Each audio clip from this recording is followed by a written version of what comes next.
Alright, so today we're going to be looking at seismic trucks. So I've got a hold of some seismic trucks and I slapped them on our old platypus deck. And so these are seismic G1s, which are the first generation of seismic trucks. The latest you can get are the G5s. And so they've gone through a number of iteration cycles and improvements, but the base concept remains the same. So seismic trucks are spring trucks. And that means they use these springs instead of bushings to provide their resistance. And that's kind of the main thing that they've got going for them. That's their main feature. And there are, of course, other spring trucks, like the original trucks or the nuclear pickle trucks. But those weren't really developed by the most experienced skateboarders. Whereas the seismic truck was developed by Dan Gesmer, who was a professional freestyle skater in the 80s. And that's kind of the scene that these were developed for. So the thing that makes the spring special is the fact that they've got such a high rate of energy return.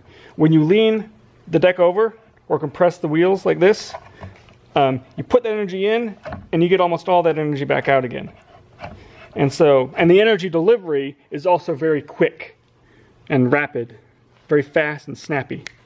Whereas with a bushing, you take that bushing and you compress it and you twist it and you bend it and you load it up, and it's warping and deforming, and that's taking a lot of energy and turning it into heat because it's internal friction, and also has a lot of surface friction where the bushing is rubbing against the bushing seat or against the washers.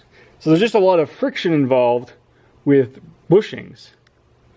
And that takes away energy away from the system, and it also slows down the energy delivery, so it comes out slower. Whereas, this is just really, really immediate and mechanical. And so that helps to make the seismic trucks really good for a few things like pumping and slalom and the old freestyle, of course, which is what they were developed for in the first place. And they're not used so much anymore in downhill, but they used to be pretty good for downhill as well because of the drawbacks that other trucks had at the time. But they've more or less kind of caught up in those aspects. So you don't see them, you don't see these in downhill so much anymore. So I've taken the truck apart just so we can have a quick look at how it works. First off, the seismic trucks are a bolt pivot truck. That means it has the pivot pin or the bolt pivot, and that slides in the hanger, and it just pivots around that. And a bolt pivot is a pretty precise way of making a truck turn. And this is even better because it's not just an aluminum pivot here on the hanger. It's actually got a hardened steel insert and a hardened steel pin. So that they're not going to wear on each other, and it's not going to develop slop in there. You can see it's got a tiny bit of slop. It can move a tiny little bit, but for most trucks, this is still a very, very, very small amount of slop. And especially back in the day when this design came out, that was extraordinarily good. But it's not just a pivot pin truck, a bolt pivot truck. It's also got this trick up its sleeve where it's kind of a hybridized channel truck too. Because in addition to the bolt pivot, it's also got kind of a channel wall here. So it's got this big, broad, flat surface here, which mates up to this big, broad, flat surface here. And so when you match that up and you pull the hanger into that, and you find it's really not going to go anywhere but that one dimension where you want it to pivot in. And there's really very little slop anywhere else. And that's pretty cool that it's able to achieve that, especially, back when these came out. That's pretty unique, that level of precision axle travel that they had. So because it's a hybrid channel truck, it's also got, you can see the base plate has got this aluminum base and this plastic part. And this plastic part acts as a wear surface. And that will wear down eventually over time because there's just friction between here and here. But this is a really good way to do it. When we made the other Planet trucks as channel trucks, we didn't build in a wear surface, and the trucks are not as good because of that. Not as good as they could be.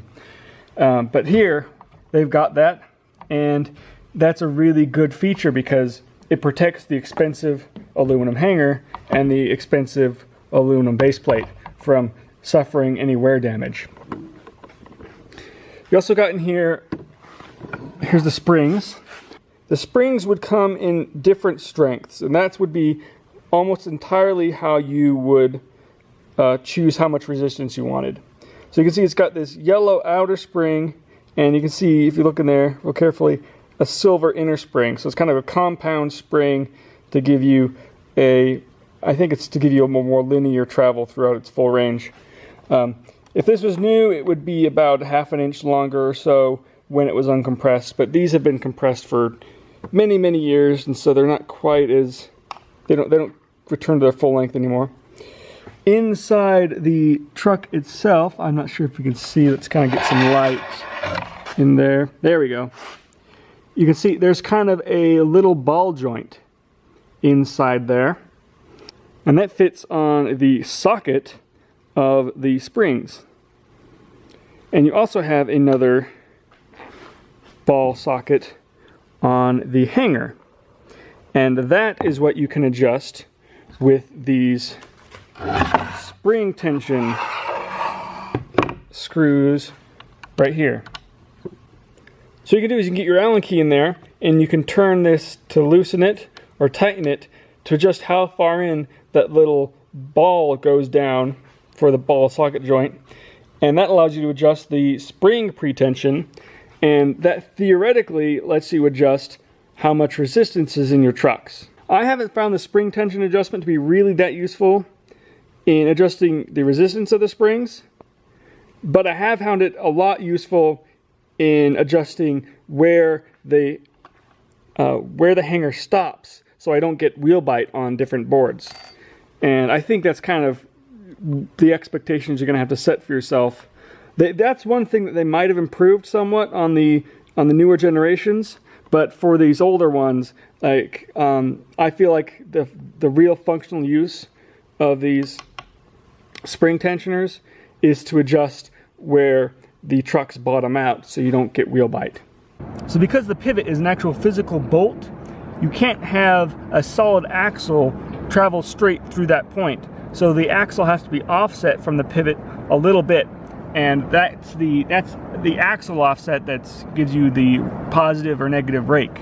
So because of that, the Seismic trucks have a bit of rake on them, and even though the springs are really good for giving you a nice center, they're still a little bit tippy. So as with most spring trucks, the resistance is very linear, which means you have access to the full range of motion of lean really easily. And that's one of the big reasons why it's so useful to have those adjustment screws for the spring pretension on there, because otherwise you're gonna be able to get wheel bite a lot more easily on a deck like this. So the Seismic trucks came in two angles. I've got a 45 degree on the front and a 30 on the rear. And that was one of the unique things about Seismic trucks when they came out, was having split angles like that. Probably not completely unique, but it wasn't very common in the 80s to be doing stuff like that. And that's part of the reason that's one of the things that contributed to their limited use in downhill. But of course, that sort of thing is also very useful for slalom and pumping. So if there's one change I could make to these trucks, it would be to give them a little bit more lean. I've got, like a 30 degree on the rear, and so that's cutting out a bunch of my turning. And if I could just get a little bit more lean out of these things, like 5 degrees more, then that'd go a long way. And that'd make the trucks feel a lot nicer, I think. So the problem with trying to get more lean out of the spring trucks is the springs have a certain length, and they have a certain stroke length for their size that's acceptable. And getting more lean would mean having a higher stroke length.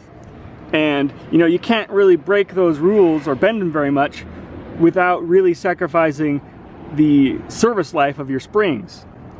And in order to have, I mean, you could probably get bigger stroke length with weaker springs, but then when you come time to try to use heavier springs for heavier riders or different disciplines, there's no way they'd be able to do it without destroying them. And if you're going to have a uniform system, it has to accommodate all your different options without, you know, breaking some of them.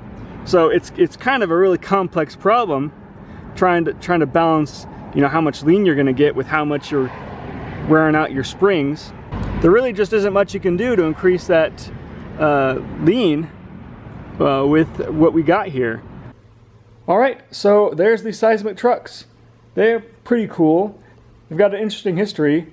They've been around a while and they've stood the test of time, and they've continuously had improvements over the years. And yeah, I guess it's everything. Seismic trucks, Longboard technology, over and out.